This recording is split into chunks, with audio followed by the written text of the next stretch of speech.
Israel Hamas जंग को 1 महीना पूरा।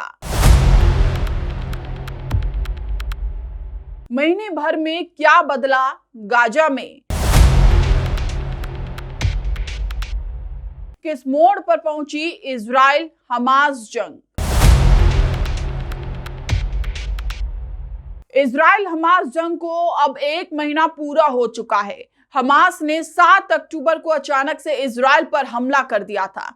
दोनों के बीच पिछले 30 दिनों से जारी ये जंग और कब तक चलेगी ये कहना मुश्किल है। 1 महीने से इजराइल ने करीब करीब हर रोज गाजा में बम बरसाए हैं। इजरायली हमले में पूरा गाजा तहस नहस हो गया है। इजराइल गाजा में जमीनी स्तर पर कार्रवाई कर रहा है। गाजा में अब तक 10,000 से ज्यादा लोगों की मौत हो चुकी है।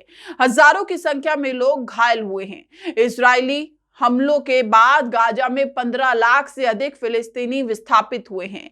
इजरायली सेना ने अब तक हमास के 2500 से ज्यादा ठिकानों को ध्वस्त कर दिया है। गाजा में लोग भोजन, दवाइयों, ईंधन और पानी की कमी से जूझ रहे हैं। इजराइल हमास की जंग में पूरी दुनिया 2 हिस्सों में बंट गई है। पश्चिमी देश इजराइल को सपोर्ट कर रहा है तो अरब और मुस्लिम देश फिलिस्तीन को।